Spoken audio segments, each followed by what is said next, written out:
সম্মানীয় আজকের এই মহতী সভার সভাপতি সাহেব, মঞ্চে উপস্থিত সম্মানীয় গুণীজনেরা এবং মঞ্চের সামনে আমার ভাইয়েরা, স্নেহভাজন কচিকাচারা, স্বরূপনগর ইসলামী পাঠাগারের ৪৪তম বার্ষিক সাধারণ সভা দেখতে দেখতে প্রায় ৫০ বছরে পদার্পণ করতে চলেছে স্বরূপনগর ইসলামী পাঠাগার।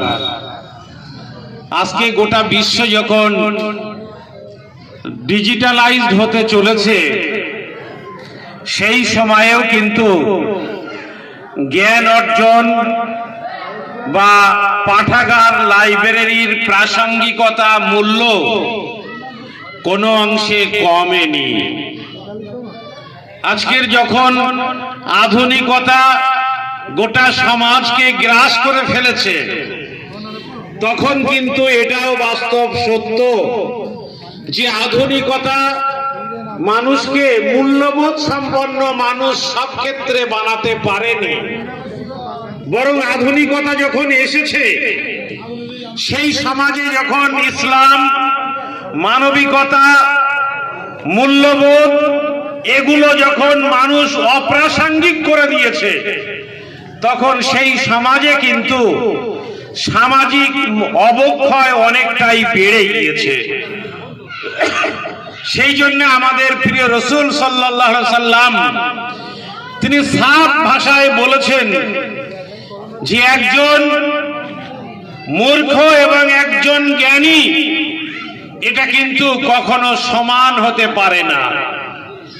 আমরা জানি যে ইসলাম পৃথিবীতে এসেছে সাথে সাথে পবিত্র কোরআন এবং হাদিসকে অবলম্বন করে জ্ঞান চর্চা মুসলমানদেরকে অপরিহার্য হিসাবে ঘোষিত হয়েছে। নামাজ, রোজা, হজ, যাকাত এগুলো যেমন অপরিহার্য বিষয়, একইভাবে জ্ঞান চর্চা করা, ইলম অর্জন করা এগুলো আমাদের জন্য অপরিহার্য বিষয় হিসাবে চিহ্নিত হয়েছে, বিবেচিত হয়েছে, বাধ্যতামূলক করা হয়েছে।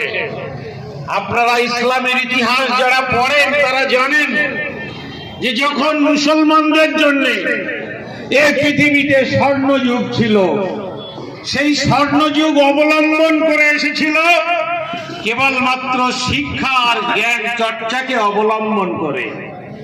যেদিন জ্ঞান চর্চা মুসলমানদের কাছে প্রাধান্য পাওয়ার পরিবর্তে গৌণ হিসেবে মুসলমানরা নিয়েছেন, সেদিন কিন্তু দেখেছেন যে মুসলমানদের মর্যাদা, মুসলমানদের ক্ষমতা, মুসলমানদের সম্মান আজকে পৃথিবীর বুকে সর্বত্র ভূলুণ্ঠিত হচ্ছে।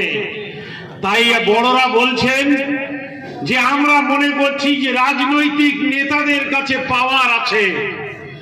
বড়রা বলছেন না, পাওয়ার কিন্তু জ্ঞানের মধ্যে আছে। ইংরেজি ভাষায় বলছেন যে নলেজ ইজ পাওয়ার। প্রকৃত জ্ঞানই কিন্তু ক্ষমতার উৎস বা শক্তি।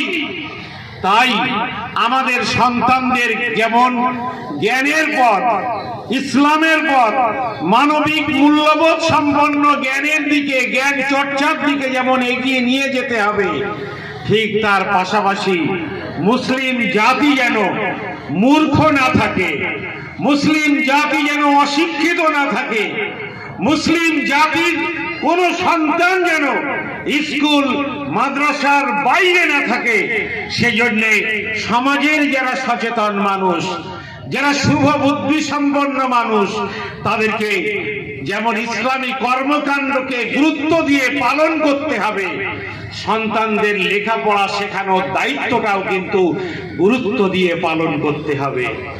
আল্লাহ রাসূল সাল্লাল্লাহু আলাইহি সাল্লাম বলেছেন, প্রতিবেশীর প্রতি দায়িত্ব পালন করো, সে যেন ক্ষুধার্ত না থাকে। তুমি রাত্রি জাগরণ করবে, তুমি রাত্রে ঘুমাবে, কিন্তু তুমি তোমার বাড়িতে খাদ্য থাকবে, খাদ্য তুমি খাবে, আর প্রতিবেশী যেন খাদ্যের অভাবে ক্ষুধার যন্ত্রণায় সে যেন রাত্রে জেগে না থাকে। এটা প্রতিবেশী হিসাবে প্রত্যেকটি মুসলমানের দায়িত্ব। এর পাশাপাশি এই দায়িত্বটাও আজকের এই একবিংশ শতকে এসে আমাদের নিতে হবে যে আমার প্রতিবেশী কোনো সন্তান যেন মূর্খ না থাকে, আমার প্রতিবেশী কোনো বাচ্চা যেন সে স্কুল বা মাদ্রাসার বাইরে না থাকে। এই দায়িত্বটাও আজকের সমাজ সচেতন একবিংশ শতাব্দীর এই আধুনিক যুগে এসে আমাদের প্রত্যেকটি মানুষকে দায়িত্বটা পালন করতে হবে।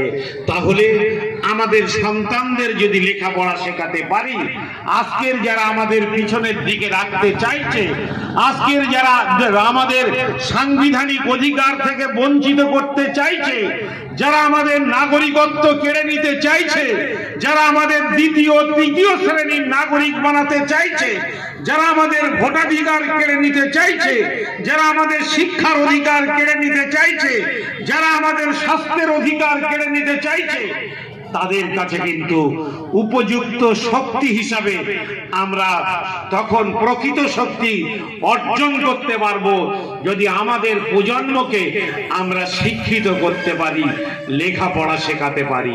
আমি দায়িত্ব নিয়ে বলছি, আজকের যাদের বয়স 30 বছর, আজকের যাদের বয়স 40 বছর, তারা যদি শপথ নেন যে আমাদের সমাজের প্রত্যেকটি মানুষকে আমরা লেখাপড়া শেখাবো, আগামী 15 বছর পরে আপনারা এই সমাজের কিন্তু একটা সুফল আল্লাহ যাদেরকে বাঁচিয়ে রাখবেন তারা নিশ্চয়ই কিন্তু দেখতে পাবেন যে না, আমাদের সমাজকে কিন্তু রাজনৈতিকভাবে পথভ্রষ্ট করা যাচ্ছে না, আমাদের যুব সমাজকে আবেগতাড়িত করে বিপথে পরিচালিত করা যাচ্ছে না।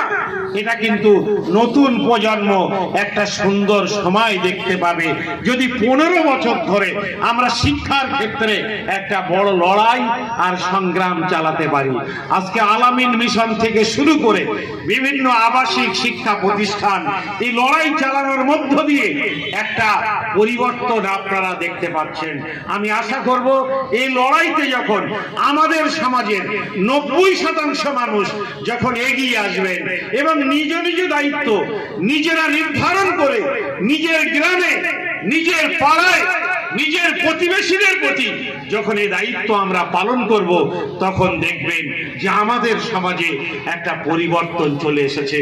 আমাদের সমাজকে কেউ ঠকাতে পারছে না, চাইলেই আবেগ তাড়িত করে আমাদের যুব সমাজকে রাস্তায় নামাতে পারছে না, রাজনৈতিকভাবে ব্যবহার করতে পারছে না, রাজনৈতিকভাবে ফুটবলের মতো করে একবার এপারে তো আর একবার ওপারে এভাবে ছুঁড়ে ফেলতে পারছে না। তখন কিন্তু একটা পরিবর্তন আসবে। আমি বক্তব্য দীর্ঘ করব না, আজকের আবেগ তাড়িত হলে হবে না। ইসলামে আবেগ তাড়িত হওয়ার কোনো জায়গা নেই, ইসলামে দায়িত্বশীল ভূমিকা পালনের জায়গা আছে।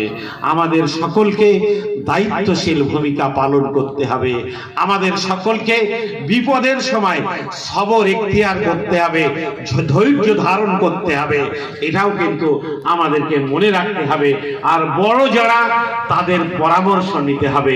আমি সমস্ত আমার ছাত্র এবং যুব সমাজের ভাইকে বলবো যে আপনারা যে কোনো ভাবে বিপদের মুখোমুখি হয়ে, চ্যালেঞ্জের মুখোমুখি হয়ে নিজেরা আইন হাতে তুলে নেবেন না। বড়দের কাছে যান, পরামর্শ নিন, তাদের পরামর্শ মতোই আপনারা এগিয়ে চলুন।